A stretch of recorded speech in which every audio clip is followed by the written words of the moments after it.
Welcome to No Shame. I have this mad cock motherfucker on this weekend. Right? I've been hunting you down. I hope you know. Yeah. Right? Funny story is, right? I was doing a talk. I can't even remember what it was called. Was it Social Mind? Social Mind. That's what it was called. Yeah. And I was backstage waiting at the come, and I've been trying to find this fucker for ages, right? And someone walks in, and I'm like, "Hey, you, yeah, man, get over here!" I was like, "You, your man, actually, that does the walking and the running," and he's like, "No," and he has a big handlebar moustache. Now he's a big lad as well. Yeah, he's a right? big unit. He's a big unit, and I was like, "Holy fuck!" Jeez, that was embarrassing. So I went back and had a glass of water, and then about 2 seconds later, he was like, lobs in. So I grabbed the bow with him, and I put the something. I said, "I thought you were him, but this is the real one. You should have said yeah, because these are Conor. Thank God you said. Shame. Thank you, sir. Thanks for having me on. Thanks very much for cursing as well at the very start, because I curse a lot, and I don't want to be fucking worrying about what I'm going to say or not. Was Louis cursing already? Did he? Yeah, he did. He said, "I have this motherfucker on." Yes, he fucking cursed and deleted. I'm trying to stop him, but what you're doing is amazing. Like, we get messages all the time about the idea of people saying, like, "I've conquered something and I want to come on the podcast and talk about it." And I have to say, that's probably one of the biggest requests that we get, isn't it, from people that you want to talk about. But what you're doing about it, to me, is not that people aren't genuine, but you're seriously genuine to me. You know, I could tell by the way you were just doing it. You weren't doing it for the sake of doing it. I actually only got asked about 2 or 3 days ago. I put a question and answers thing up on my Instagram, and someone said, "Do you think you'll be able to make a viable career out of what you're doing now?" And I said, "I don't really know. I haven't really thought about it in that way. Like, money has never been a motivator for me. Never. It's why I quit my job. I was selling cars for a long time. I was making loads of money, way more money than I should have been making as a young 23 or 4-year-old, 5-year-old.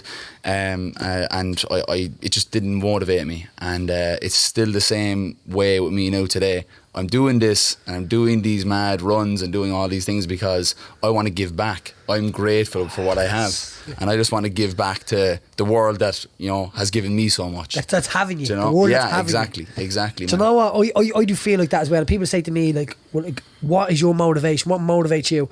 And it was never money. It was never money. To me, if you set the stall up at money, you'll get money.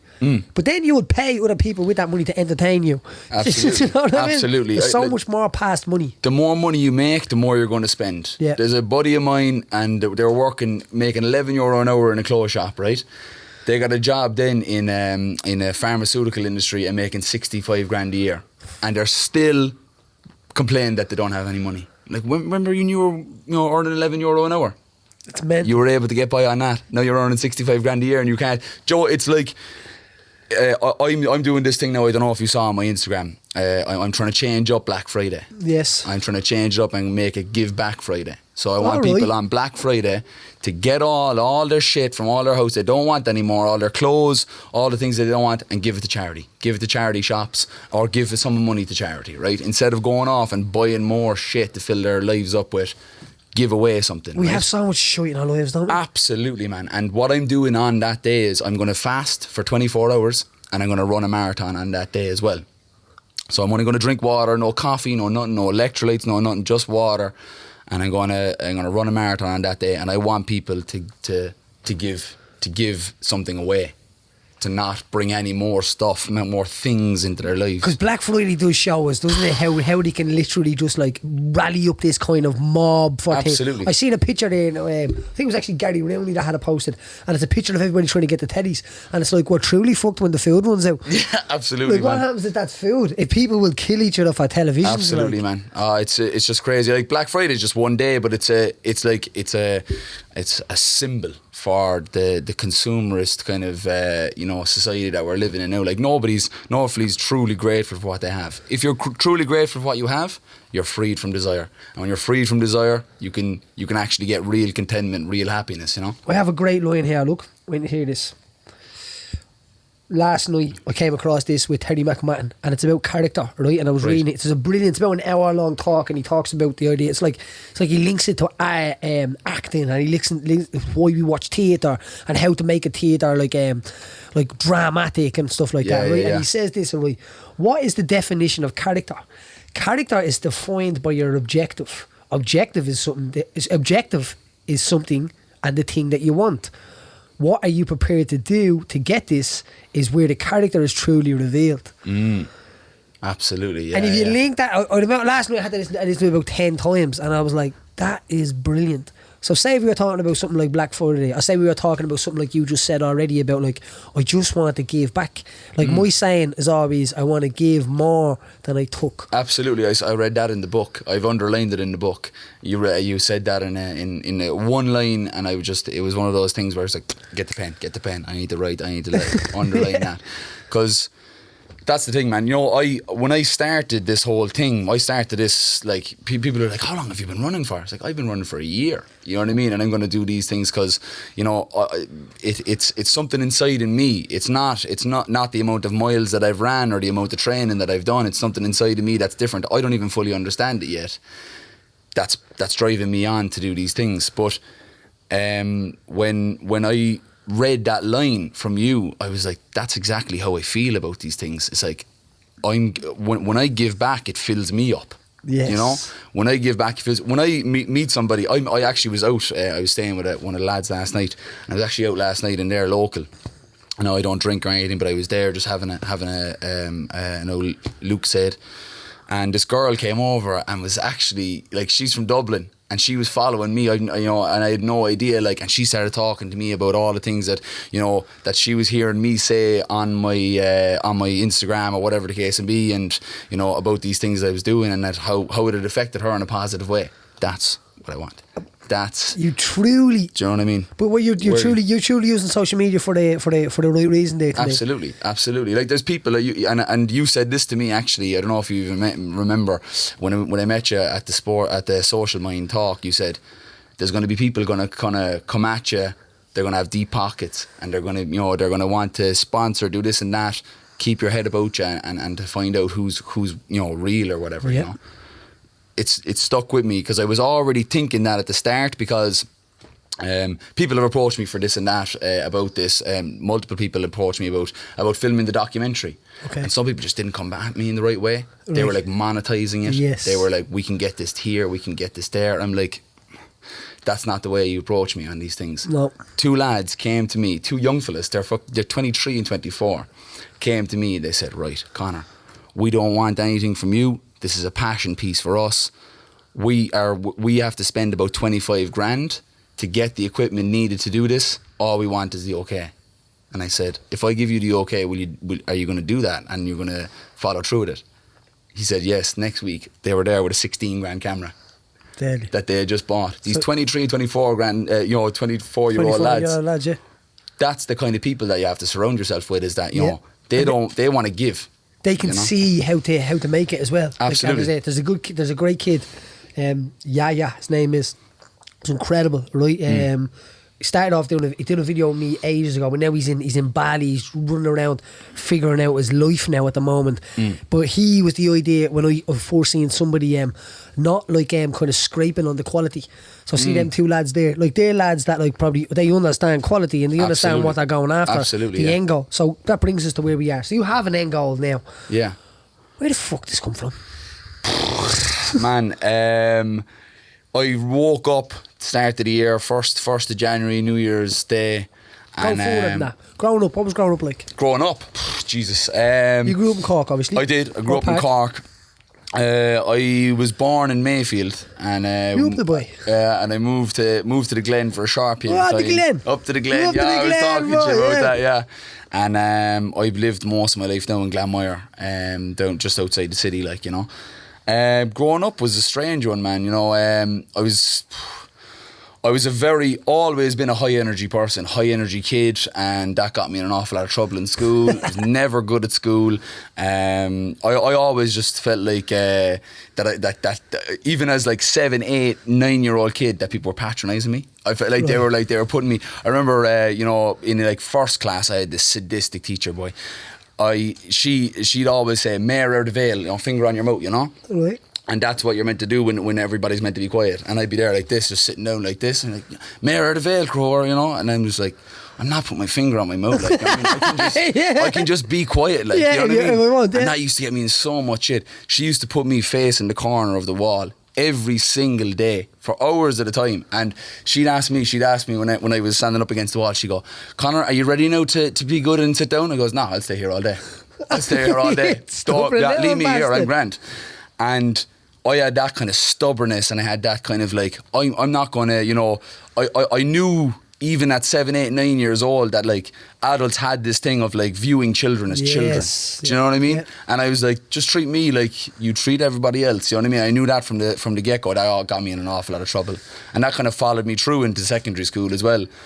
So you took the hard road most absolutely, yeah. Absolutely. I was the martyr, like I was, you know what I mean? I was carrying the true rebel. Yeah. The true rebel. Listen, in your blood, boy. That got me through kind of school, and you know, like when you're a young fella, like you're a teenager, you kind of want to have an area of life where you have some success. Do you know what I mean? Where you're like, you know, where your peers view you as good and whatnot. I was good at that, yeah. I was average at school. I was average at every sport that I played, and I was very average with girls.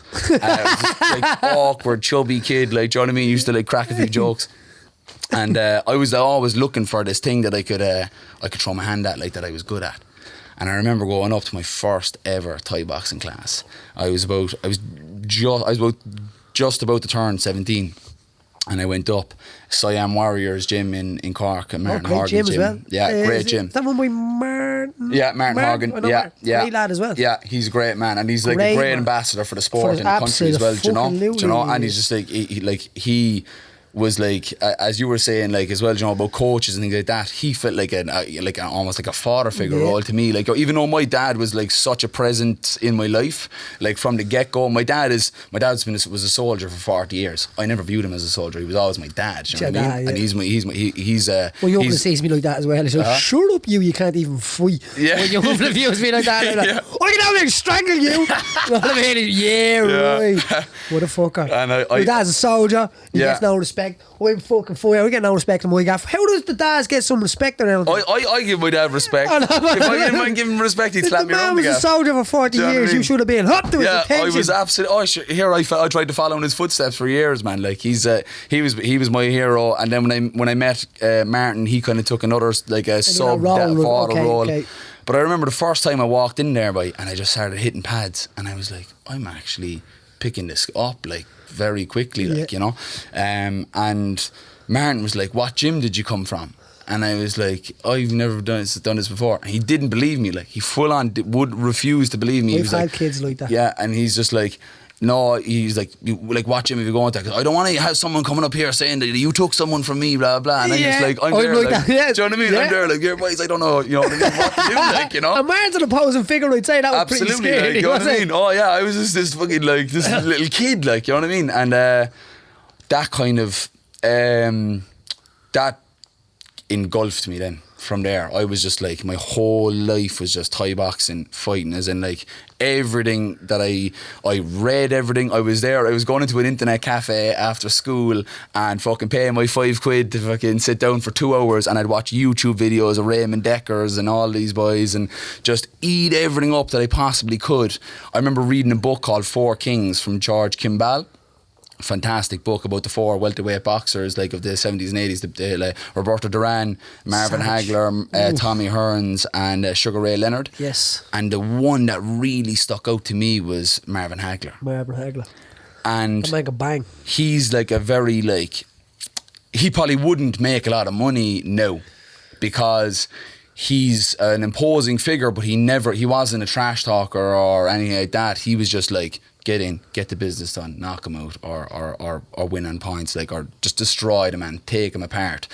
And what he used to do was he used to put himself into jail. That's what he used to call it. Like, you know, his training camps were jail, and like he'd move out of his house into this tiny apartment, and he'd live in the gym, and he'd never drink or smoke or no women, no nothing. And I was like, that's it. That's the way I'm going to approach this now. And I just used to live like a monk. I used to never eat bad, never drink. I didn't go on a 6-year holiday. I didn't go to college balls. I didn't do any of that stuff. Like, you know, I was doing a law degree in UCC at the time, and like I was on the opposite side. Like, I was there in my law class there, like with a black eye, like, you know, sitting down, you know, taking notes, and it was surrounded by all these kids that have no idea about getting slapped in the face. Yeah, and that's do you know what I mean? That thing that you said the saying there, getting slapped in the face. Do you know what I mean? Like, there's a mad power in the idea of realising that you're not made of glass. Absolutely, Isn't it? absolutely. And I when I went in there first, I was like, I had seen all the Rocky flicks, you know, and I was like going in, the fucking place that smelled like sweat, and it was just like raw, like leather pads, like the smack of the leather and the sweat everywhere, and the lads going, ish,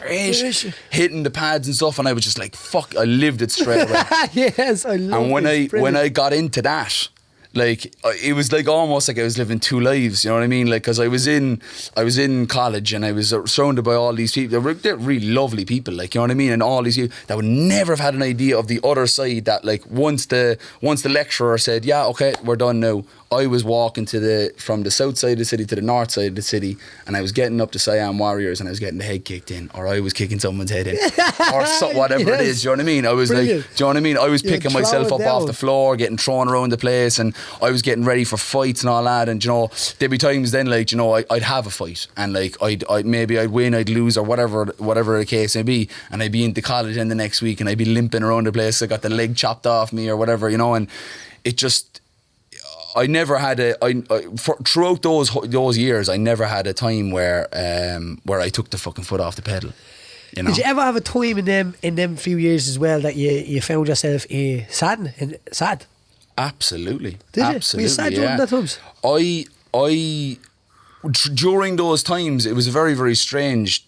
It was very strange because I had so many positive things going for me that 90% of the time it was actually great. There were certain times where what actually happened to me in terms of Thai boxing and what was my undoing about the whole thing and why it kind of came apart as it did was I made it not my sport, but it made it my identity, and I made it every single part of me. I made it mean so much to me that, and this is why I really got a lot out of your book when you were talking about you know, about after fights or before fights or whatever. It was like I'm literally reading my own life back to myself, you know. And I remember, like, I look back at it now and I'm like, that's my last fight. Even though I fought 5 or 6 times after this fight, and my last fight was actually against a chap called Paddy Douglas. He's from Ballymun, actually. Jesus. And Jesus Christ, getting in with that. And then he'd always have a crew with him for the fights. Right. So when he's coming out, they'd be all going, go on the Ballymun. And like, it's erupting. Like, we're in Cork, this is my fucking hometown, and we're getting drowned out. We're getting drowned out by, I swear to God. And they're down there like, you're the fucking foreigners. Do you know what I mean? I actually fought in Artane against the guy from Ballybrack, but like I think he was living in Ballymun or something like that anyway, or whatever, and I won the fight, and Jesus, boy, the place erupted. Like, it was just like, I was there, like, and Martin was like, get out of the ring, get out of the ring. And but I remember having that fight, like, you know, I fought him for the Irish light middleweight title, and it was a war of a fight. Like, as in, we were kicking the head off each other. Like, it was the last minute of the fight for the whole fight. When you see them starting in a Thai fight, it's fucking. When it starts early in a 5-3 minute round fight, and like, you know, you're talking elbows. I wouldn't do a Thai fight. Do you know what? And I was actually only thinking this. I don't know where I heard it, but like, they were saying, like, MMA lads saying that Thai boxing lads are mad. Mental. And I'm just like, well, it is kind of true, because you are, like, your body gets destroyed before you get knocked out or whatever. Do you know what I mean? You're getting your leg chopped off or kneed or whatever. Yeah. But I remember having that fight, and I was like, and in the last minute of the last round, I was getting told, push forward. I was like, boys, I can't. Like, I'm fucking out of my feet. Like, I'm done. Like, you know what I mean? I went out and I was giving it everything. Boom. Sparked out, unconscious, last minute of the last round of a fight I probably could have won, I'd say, on the judges' scorecards. That night, man, it was like I had lost. It was like I lost a loved one. It was like someone fucking died. I explained it in the book like that. Do you know? That was exactly what it was like. Literally, like I had fucking lost a loved one. That's when you really realise about fucking money and all that. It doesn't really matter about all that, because you're like, you could have got £1,000,000 for that, and I know that it still would have been sitting there. When I was talking about times of losing in the book, that I still would have been sitting there depressed on my head. Absolutely, man. And the biggest thing for me was coming to the fact, and this was only this year, I had to forgive myself, man. Yeah. I beat myself up way worse than anyone could have ever beaten me up in the ring. And that was, I had to really come to terms with that, you know. And when I finished up that fight, it really, like, it took a chunk out of me, do you know. And then when Thai boxing started to dwindle away, then as I kind of got up through my 20s, you know, when you have something that's such a huge part of your life for that long, something has to take its place. But it makes the fighting part of being able to look after yourself makes you. I remember I can't remember who. I think it was Pat Miltech who described it as it's like you're the shark among seals. So it makes you a lot calmer. So you're no longer like walking around, say, in a shopping centre thinking like they look bogey over there, they look bigger than me. Like, that goes. Yeah, absolutely. So like even say to people like just because you're fighting, it doesn't mean you're going to fight for the rest of your life. I say to people, compete in a jiu-jitsu competition, do something, right? Because once you do competition, it pulls away that fact and it makes you like that shark among seals kind of situation. Absolutely. So as long as you've walked that walk and you've felt that like the vulnerability and the camaraderie with your corner and all of that kind of thing. Absolutely, life is just easier. It is.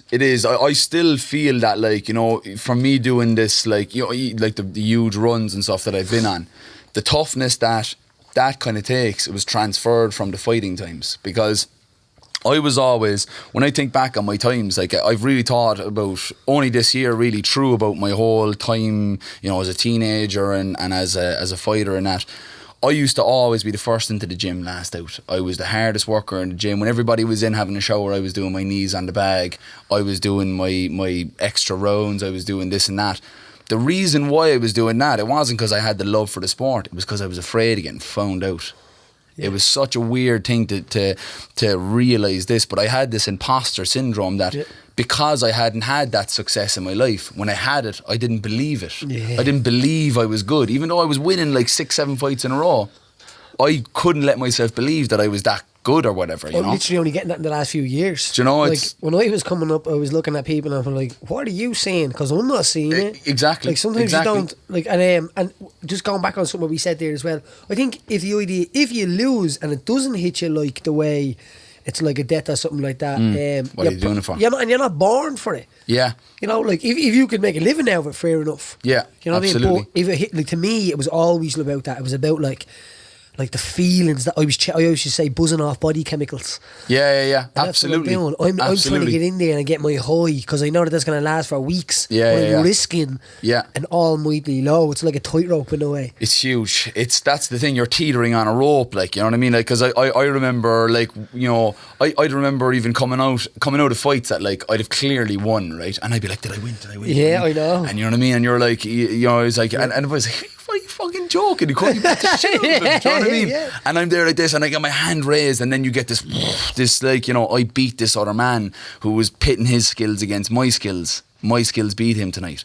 And that huge kind of surge of like this rawness, you could probably imagine that like thousands of years ago, like when there was like territorial fights between human beings, like if somebody was to defeat another person, it's the same exact thing that goes through. Bang on what you're saying, you know? Right? Because when you enter into competition, your body doesn't know that it's a competition. Absolutely. Your body thinks you're going to die. Absolutely. And that's what that euphoric feeling is. That's what I've come down with the same survival, feel. like. Yeah, it's like I live today. Absolutely. And your body's connected. I get to wake up and I get to eat again. I get to see my family again. And all of this stuff. Because you see people, and what they mostly do is they win and they're like, ah, you know what I mean? To me, like, I've never been like the screaming type like that. I was in the type of like just really sucking in that moment and being like, what it actually means to win something or achieve something, you know what I mean? Absolutely. But I get the same feeling now I do when someone else wins or when I do something for somebody and I see them actually starting to land. That's because that's because if just speaking from my own thing, you're after getting to a place with yourself. Yes. That allows you to do that. Because I even from this year, I remember about 2 months ago, a buddy of mine who I went up through the ultras with, he entered the 200-mile race the same as me, and he ended up having to stop after 100 miles because his knee injury was too bad. He only did 100 miles? Yeah, he only did 100, like, do you know what I mean? Fuck's sake. And like, the same guy was able to like pick himself up and dust himself off, and he went into another run up in the Kerry Way, like a proper tough mountainous trek for 120 miles, 200 kilometre race. And when he crossed over the line, man, it was like I did. It was like my brother did. It was like, you know, and it was actually something that I actually had to sit on. because like I'd never felt like that about somebody else's victory before. Yeah. It was like I'm after letting go of so much of my own demons or my own Ego. problems that I could literally like, this is, and I was going to run that run with him, and I decided about 3 or 4 weeks before, and I goes, no, this is, his name is Mark Amani. I actually started Thai boxing with him when we were teenagers, and we're great buddies, like we're almost brothers, like, and I was like, no, this is Mark's run. And I was like, I'm going to do what I can to help him finish. And when I went down to Kerry, we were talking. The way we talk to each other is a way that you would only talk to somebody that you've been in the trenches with, Right. like, you know. And you know yourself, when you're in a fight camp with somebody and you're training with them every weekend, week out, there's a special kind of a bond there, like, you know. And that's extremely important. It's huge to foster that, like. And when he crossed the line, I was actually like getting welling up, like, you know what I mean? I was just like, this guy is like, because I knew what he was going through, and I knew that, like, I knew the 200-mile stop hurt him, Yes. you know, and I knew what it meant to him to get that done. And it's only through this year and through this my own self-discovery, like from the kind of, you know, from going like, you know, slugging pints at bars, trying to chase women around clubs, Yes. and smoking cigarettes and in the smoking area, trying to chat up girls, to really stripping my life back and like really simplifying things, that I was able to get through to the other side of things. What a waste of a life is this? Like, what? Like, and the mad thing is, because we've all did it. What you just explained there, the idea, and the thing is, it's like a mob mentality. Like, you get a big group of mates, and it's like you going, and that's what they do. And I always say to people, don't waste your youth on the session. Like, don't go from 19, 18 up to 30. Drinking and then trying to do something at 30. Like, do it the opposite way around. Absolutely, Spend your youth doing what your youth can do. Yeah. And then when it comes to the idea of you being 34, 35, go on the fucking session. You know? The thing is you won't even do it. Do you know what I mean? Because you've like it's important to have those times too as well. I think it's there's a certain part of me that I'm like, I would love if people kind of decided, especially in Ireland, like, you know, I'd love if people took a step back from the drinking culture and all those kind of things. But there's certain things where you actually nearly have to go through that to see the forest from the woods. You know what I'm saying? Yes. And I'm like, if I didn't have my times, because when I came up through and I found kind of my identity in Thai boxing, and that was stripped away, I was left with a kind of there was a void and a gap, and there was something going to fill it, and I didn't know what it was. But to be honest with you, drinking and partying, and mostly women actually, and this is like, you know, just being I'm always honest about every part of my life, you know what I mean? And like, to be honest with you, I found that, like, you know, when I finished up with Thai boxing and things like that, something was going to take its place. And I never was out drinking and clubbing and all that kind of stuff. It was such a foreign area to me, like, you know. But when I went out and I started drinking, and I had just broken up with a girlfriend as well, and I started getting attention then from girls. That attention that I had gotten from my peers in Thai boxing, and the attention that I had gotten for winning fights, is the exact same, was just transferred into girls and women. And then that led me into this very, like, unhealthy relationship with drinking and pulling women and things like that.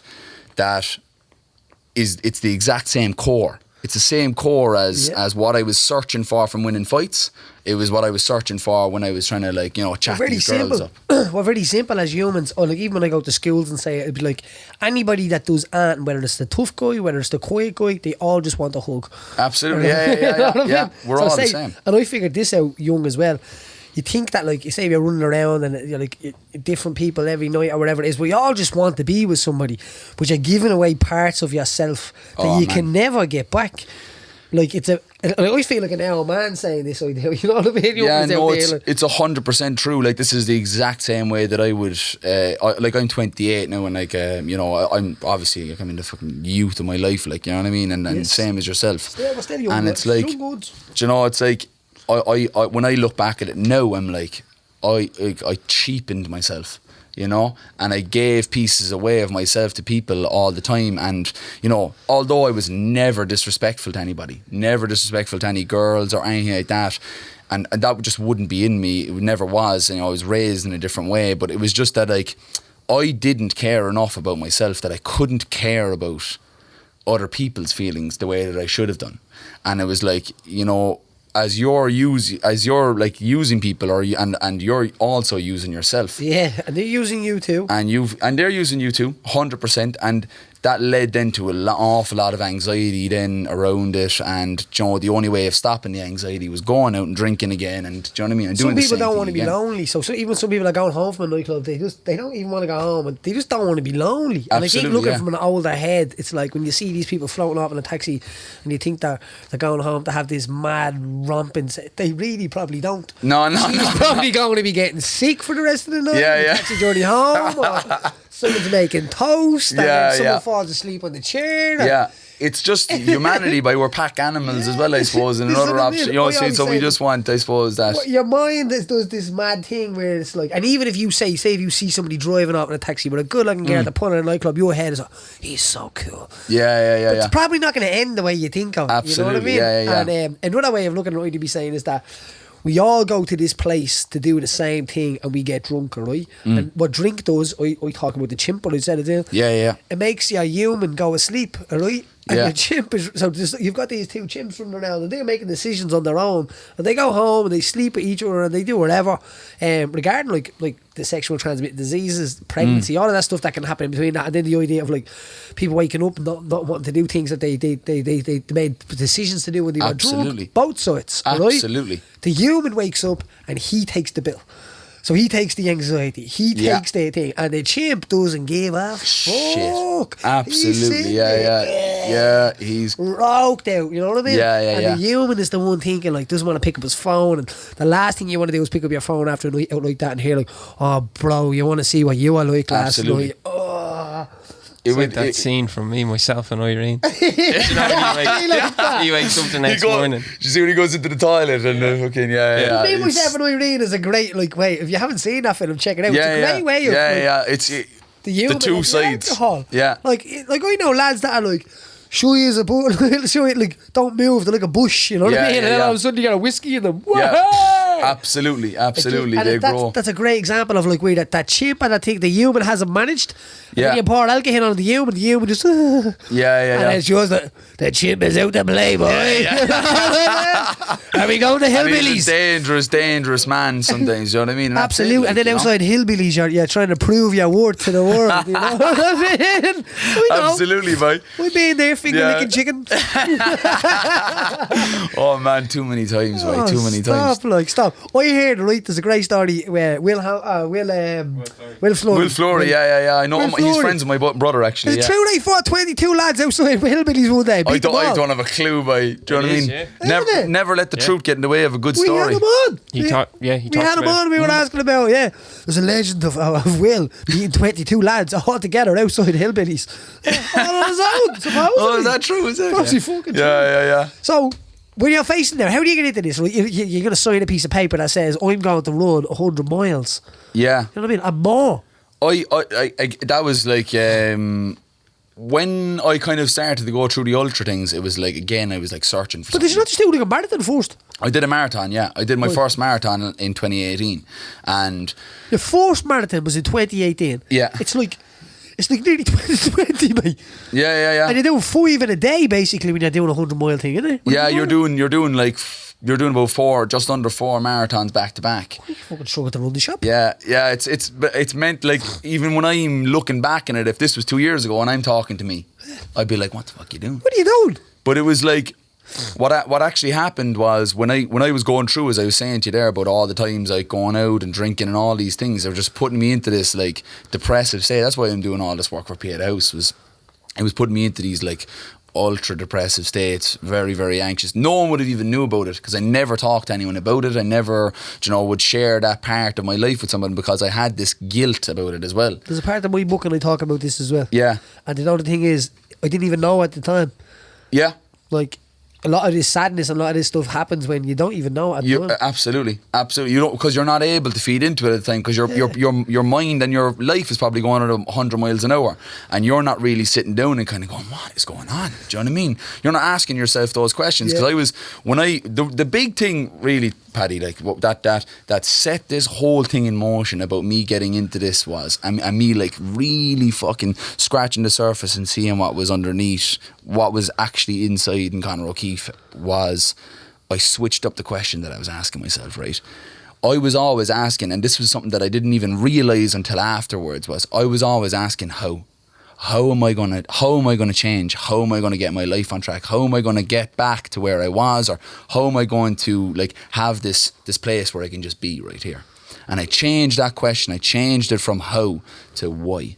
Why do I want to do it? Why do I want to keep going? There's been times when I thought about not keeping going and finishing it. And I was like, why do you want to keep going? Why do you want to... Are you talking about running there, or are you talking about life? I'm talking about life. I'm talking about everything. Because... That's deep shit, you know what? But the thing is, a lot of people, they feel this, you know what I mean, at times, and they don't say it, you know Absolutely. what I mean? And to me, they're the people that I'm always watching out for. There's a place up my way, right? It's at the... amazing. It's called Safe Talker, right? And they've made... I'm actually going to do one of their courses soon. Brilliant, right? So the guy in my housing estate, Jeff O'Toole, came up with this, along with another few of them, Frank Stacey and stuff like that. Right? I don't know the numbers 100%, but I think it was like 44 people had died by suicide. And then over the years since this has been introduced, the barman has the course, so it's literally like a CPR in a way. But it's Safe Talk, so the barman has talked to like 20 people and saved them. You know what I mean? Up in the Jobstown house. You have, I'm going to get them on, but amazing. I went and did a talk with them the other day. But the idea of being able to see this, like having the ability to be able to recognise what's actually going on, and not only that, but then what to do when this does happen. It's the self-awareness part of it. Like actually was almost retrospective. It happened, and then I thought about it. Like because the big thing about it was when I changed up the question from how to why.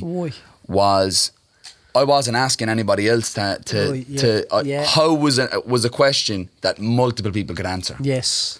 And I was searching for this outside motivation, and I was searching for somebody else who was going to pull me out of this. Someone was going to give me the answer to pull me out of what I was into. When I was asking myself why, I wasn't looking for motivation anymore. I wasn't looking for that. I was looking for meaning. Yes. I was looking for purpose. I was looking for something that, the way I would explain it to people in terms of physical manifestation about the way that it happens when I'm doing running is motivation. When your alarm is going off at 4:30 in the morning and it's February and it's freezing cold and you're lying in your bed, right, and you're nice and warm here, but your face is cold because the room is cold. Your alarm is going off and it's 4:30 and you go over and you pick up the phone. Motivation silences the alarm, it sets it for 7 o'clock and it puts it down and it turns over because it's too cold. If you have meaning and you have purpose in your life, you hear that alarm, you pick up, you stop the alarm, you swing your legs around, you put your feet on the ground.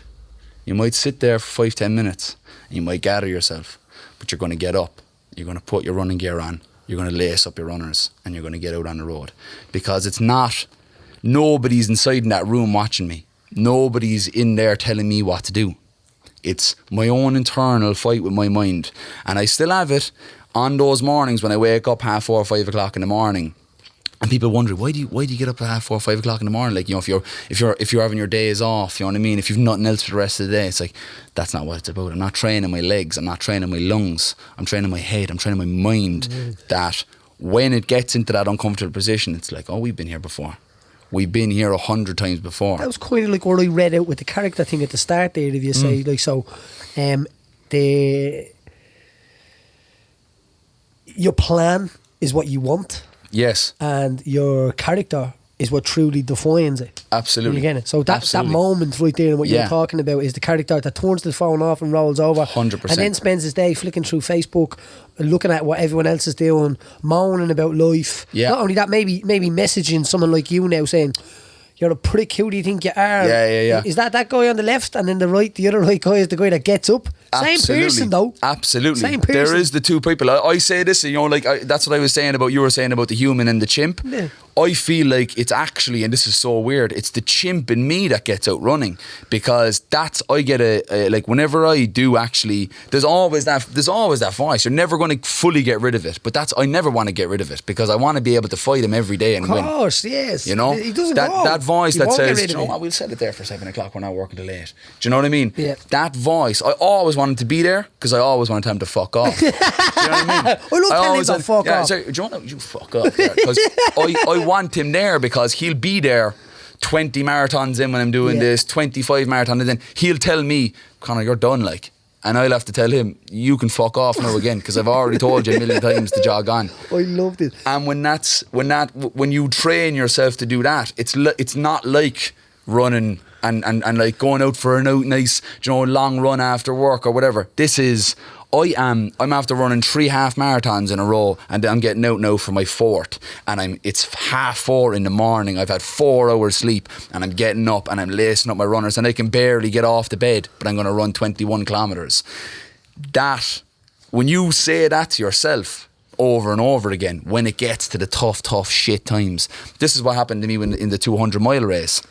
In May, I ran a 200 mile race, and like, I had no expectation. Coming into the thing, I had no expectation of, I'm going to win, or I'm going to do this, or I'm going to do that, or I might get to 150 miles. I had nothing. I just literally was like, all I fucking knew was I was going to be on the start line. I didn't know if I was going to be on the finish line, but I knew I was going to be on the start line. I was going to be there, and everybody else around me, as far as I was concerned, was equal. And we were all going to try and do it together. But what happened was, there's lads there that have been ultra running for 10 years. I had 4 months training now, right? You look like Declan Moffat. Did you see Tommy Tiernan me? No. Declan Moffat. Yeah. From Glenamary. How's it going, boys? Pleased to meet you. He's like, all the other lads are down the back. He walks to the front in a Saw Doctor's t-shirt with the arms cut off. Aerodynamic purposes. That's exactly the way I am. The best of luck, you. I'm this lanky fella with the mustache going around the place talking you a million miles an hour. You are Declan Moffat. I'm telling you now. Sorry, we're doing that's the hardy day, but he's like... No, you're good. He's like, do you know what here? He's got the 2 Canyon lads beside him. It's like they're running beside him, and he's like, Declan falls off into a ditch, because if he had stopped, he didn't stop at that moment, he would have died. And he said, here's the conversation, the 2 Kenyan lads, what has happened to Declan? You know what I mean? It's like, he was scared of me. I have to fucking check this out. Was he the devil? I think so. I like the one. So do I. And he bounces along. That's who you are. That's why I wanted to talk to you. Fucking brilliant. I'm glad about the someone to get with that. I literally... absolutely brilliant. Yeah, it was Sorry, class. keep going. No, you're grand, man. That's who you are. When I got to that point, like, all these lads had been ultra running for ages. Some of them was their 2nd and 3rd time having a stab at this, you know what I mean? And I had no idea, because I always deem everybody as on an equal plane as me, no matter what they are, whether they're the king of whatever or they're cleaning the rooms. Brilliant. You're the exact same person to me, and I'm going to treat you the exact same way. But when it got to the 100 mile mark, like, loads of them stopped at 100 miles. But what does that say? Like, it says that they'd already made it in their mind that they were going to make it to that they were going to make it to 100 miles. Because what a weird number out of 200 to stop at 100. Halfway point, why you want to stop at 103, 116, you know? Yes. They had it in their head. Good observation. I'll get to 100. And now it's different for other lads, because some of them had gotten really bad injuries, and they made it to 100, and like, that was like pressing, because they didn't want to go home unless they did 100. Yeah. Like, Mark's situation was, he ran so quickly that his knee just blew up before the end. He did about 20 miles where his knee was just in pieces, but it's in the psyche of people that train for these things, that will train their legs for this thing, and they'll train their lungs for it, but they're not training the most important muscle of them all. Yes. And that's in between your ears. Absolutely. And that's for fighting too. And it's for everything, man. For life, for going down to the shop. Absolutely. You know what I mean? It's, some people will get such anxiety about thinking about going down to Centra. Yeah. Do you know what I'm saying? Because their mind will run away with itself. And I've been in those situations before where I was anxious for no reason as well, but I had to think about it, why I was thinking that. And that's the questions. When I was asking the questions, I wasn't asking how, I was asking why, and I'm still asking why now. When anything happens, why am I doing this? Why am I feeling like this? Instead of how. because I'm not asking anybody else. I'm only asking Conor Yeah. O'Keeffe, and I'm wondering what he's thinking. And when that came to the 200-mile race, and it get to that point where, you know, you're 150, 160 miles in, and you're like, I've got 40 miles left to go. When I was thinking that, I was like, you've done 160. Now that you've 100, not you've 40 left to go, you've done 160. You've already done 5 times that amount. And when it really, really got down to the end, I thought about, and this is such a weird thing to think about, two very similar moments that kind of lets me know how powerful the mind actually is, right? Is when I was 17, I climbed Kilimanjaro, right? And I got very, very, very sick, altitude sickness. Before, but like coming up to the very last climb, I was getting sick blood and everything. Like there was a former Royal Marines commando who was leading us up, and he was like, Conor, you need to start moving or I'm going to take you down the mountain. So I had to keep going. I came up to the top and I was getting sick blood. I was nauseous, banging migraine, headaches, legs were like lead, arms were like lead. When I got to the top, washed away. Your body let it go. Gone. Nothing physically changed. If anything, I was more tired because I had done 200 metres more than that. But it was my mind that allowed me to let go of all that shit.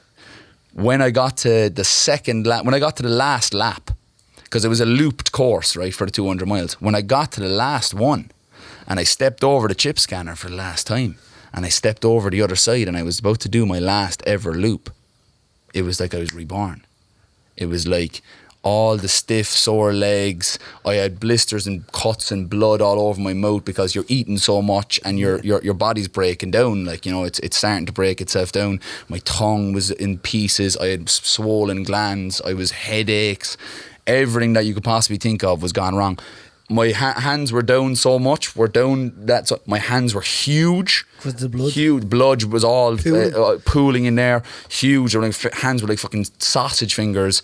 And all of that was just gone. You know what I mean? It was madness. Everything and anything that you could possibly think of. Like, it was ridiculous. Like, and I've got arms like a fucking orangutan, and then you got the big, huge, bulbous hands at the end. He had to put wheels on his hands. I was like Quasimodo there, just going around the last loop. But when I hit the last loop, it was the exact same thing I felt at the top of Kilimanjaro. What I've been trying to do since then, since I put the connections of Kili, when I was 17 back in 2008 to when I was 27 doing this, was how can I get to do that when I'm not at the end? Like starting like that. I don't think it's in you. I think that's there for the reserve. That's probably, and some people that doesn't pop. That's the thing, is like it can sometimes never come about. But when I did the last loop, I ran nearly the whole thing, even though I was walking most of the last few laps. At the things, I ran nearly all of it. I was like, let's fucking do it. And I came in, I raised my hands above the air when we were last thing, and I jumped onto the chip scanner for the last end. And I was there, I was like, phew, and like, where was that energy 3 laps ago? That was deep in the mitochondria in your muscles. Yeah, deep down. There's always that bit. But what I'm working on now, for as I go to do this 32 marathons in 32 days in the 32 counties with the 32 pounds on, was when I'm feeling this in the middle of a run, I'm going to try and tap into this. I've been working on this nearly every single morning I'm out running. I'm trying to tap into that extra bit, like where I'm trying to get myself into the situations where I feel like shit all the time. And I'm trying to get into that mode where, you know, people are like, how are you doing? I'm sleeping for 4 hours a night. I'm getting out and doing these things. It's like, I really want to get into that zone. I want to get in there where it's like, you know, like people say in ultra marathons, I want to enter the pain cave. I want to fucking fluff my pillow in that bitch. I want to lie down in there. Absolutely. And I want to move in there. I want to put a home sweet home picture up there. I want to get in there so deep that there's nothing that could ever stop me from doing what I want to do. I know exactly what you're talking about. You know? I know that horrible uncomfortable feeling. Do you know what I mean? Seek it as well. I seek Absolutely. it. I need it. It's medicine. It's like medicine. You get into that zone and you're like, when I finished the 200 miles, it was so strange to think like I'm after getting. I was very, very hard on myself throughout my whole life. I'm after getting an awful lot more compassionate to myself. The harder I am physically on myself, the better I am mentally to myself. Yeah. And that's always kind of been the case. But what kind of niggled at me actually, and this is such a weird thing to niggle at yourself at, was why was I running the last loop? And 3 loops ago I was like a zombie.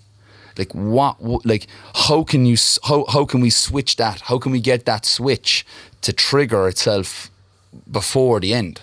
Like I know when I go to do these marathons and I get to like kilometer 41, there's 1 kilometer left. I'm gonna be like, you know, on top of the world. We got 1K left, and then we're back into recovery for the next day for the next marathon. I want to be able to get to the stage where I'm fostering that at I can call upon it at any time. What's after that though? What's after it? What's after? What if you hit that and say the 150th mile? Do you think that that's like the reserve, the net, or your second wind, or that's your 11th wind at that stage? You know what I mean? I think is it still there then? I think it's something. It's an energy that I build within myself, because when I stopped asking people and I stopped looking to the world for things and I started to look inside of myself for things, I feel like I'm creating my own energy here. It's like I run fasted a lot. Like I'll do half marathons, I'll do 30-kilometer runs, and I'll have a glass of water and a cup of coffee, and I'll head off and I'll just fucking run.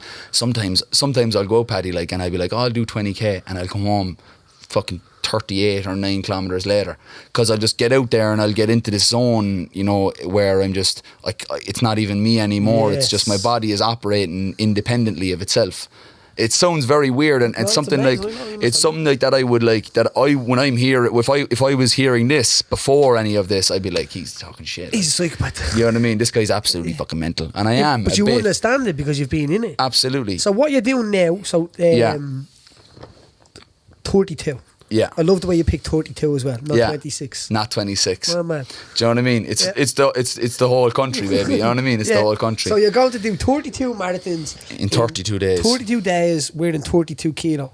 32 pounds. 32 pounds. 32 kilo. This was easy. Fuck, Paddy said kilo. The idea was like, well, that'd be me. The kilo would be nearly. What? Like the kilo would be nearly me. Yeah. 32 kilos is a lot. Like, I basically was like, when I finished up the 200 miles, like there was an awful, like I've learned to reflect on a lot of things now. Do you know what I mean? And think things through. And I raised money. I raised over $5,000 for Pieta House doing the 200 miles.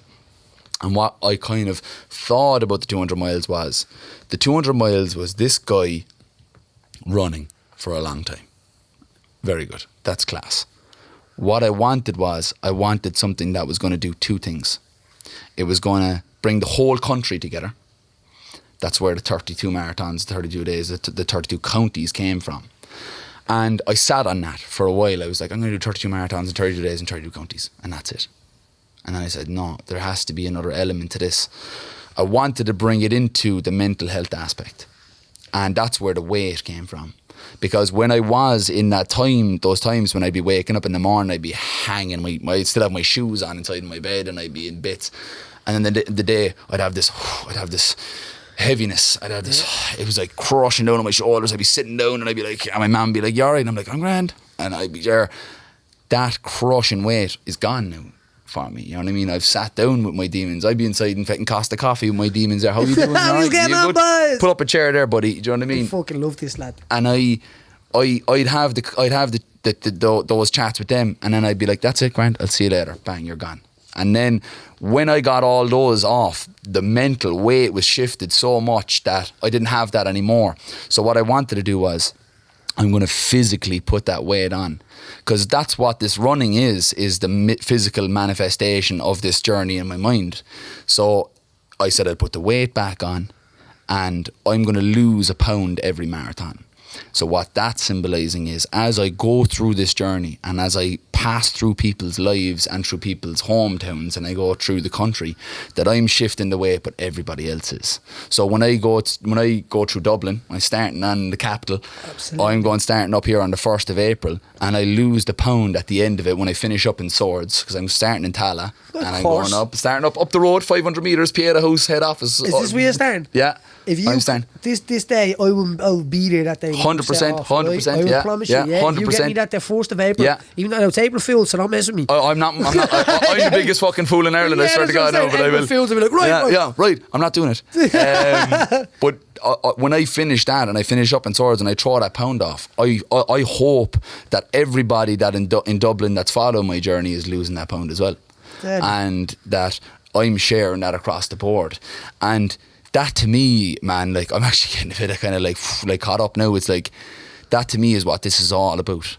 Absolutely. When I'm going through these things and I've gotten to this point where I'm okay with myself, I'm okay with Conor O'Keeffe. Like I can wake up in the morning, I'm brushing my teeth and I'm looking in the mirror and I'm like, I like this guy. If you let your light shine, Conor, subconsciously you give people the permission to let theirs shine. Absolutely. And that's what happens. Absolutely, right? man. Unless it's looking around for everybody else's light, we let our own light shine and then everyone else's lets it shine. That's Absolutely. How it works. You build everyone up. How do people, because listen, across the country, you see this man, give him food, give him board, look after him, cheer him on, because he's going out and fighting something that a lot of us deal with, no matter who we are. And the idea is, our own government don't really give a fuck about it. Let's be out straight. They don't care about it because when it comes to their door, they have all the resources to deal with it. Absolutely. Where there's times now where people are going to A&E and they're saying like I feel like committing suicide, and they're like, nah, well, you're not serious enough, go home. And that's literally happening in their country at the moment, and people don't believe it. I send articles to people outside their country and they are shocked. If it didn't come from me, they wouldn't believe it. And they're talking about something going on in their country, and I say, well, check how bad it is here. And I send this, no, not as in like, look how bad we are. Yeah. But the idea of getting a perspective from the outside. Yeah. You're taking on a fight here. There's a big fight. So make sure you get out and support Conor. If he's starting in your town, how can people get the idea of, how can they donate to your GoFundMe for the Pieta house? Yeah, my I donate is on my Instagram page, C O'Keeffe, and I hope tag absolutely. this So we're going to tag this shit out at me. Absolutely. You're going to send us videos while you're on it. You're going to be like, absolutely, I'm talking to no shame boys. I'm out here and Sligo. 100%. Absolutely. 100%. And we will share this through. We will. Do you know what? And they can get in touch there, and everything is going to be put through there. And ConorO'Keeffe.com as well. I have a website as well, but I'm not using it. No, use websites anymore. No, I'm not going to use websites no more. Do you know what I mean? So that was no shame with Declan Moffat from Glenamady. Cheers, brother. So, the start of the race, where does the bow Declan go? Not at the back. With all the humble amateur athletes dressed up as restaurants and werewolves. No, Declan has a chance of winning the fucking thing. So, he elbows his way down to the front and he stands there, stomach against the ticker tape, shoulder to shoulder with all the boys from Somalia and Kenya.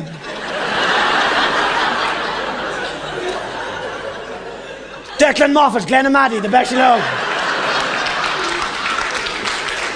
Jesus, there isn't a pick on you. Will you have a ham sandwich, huh? Are we going past the chipper or what? They're all there in their sleek Adidas outfits. Singlets, shiny shorts and trainers with spikes in them. Declan is there in a Saw Doctor's t-shirt. He has the sleeves torn off for aerodynamic purposes by... Now, the race starts. He said that he was able to keep up with them for the first 4 miles. Now that's an achievement. Because those fellas don't hang around. They just go... Hey. It's like they're made out of gazelles. Or just...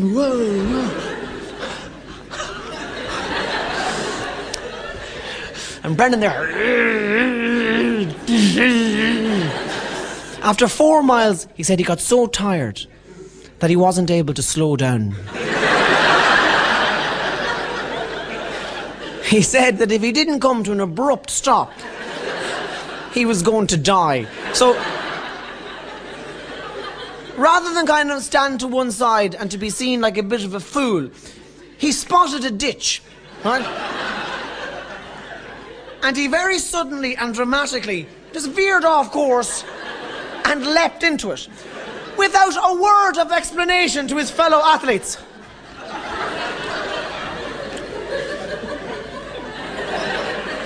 What has happened to Declan? I don't know. He was scaring me. Me too. Was he the devil? I don't know. I like to run. So do I.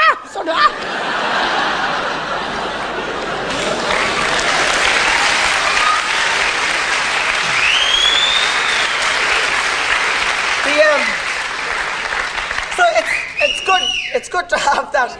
It's good to have that bit of kind of lunacy in your life.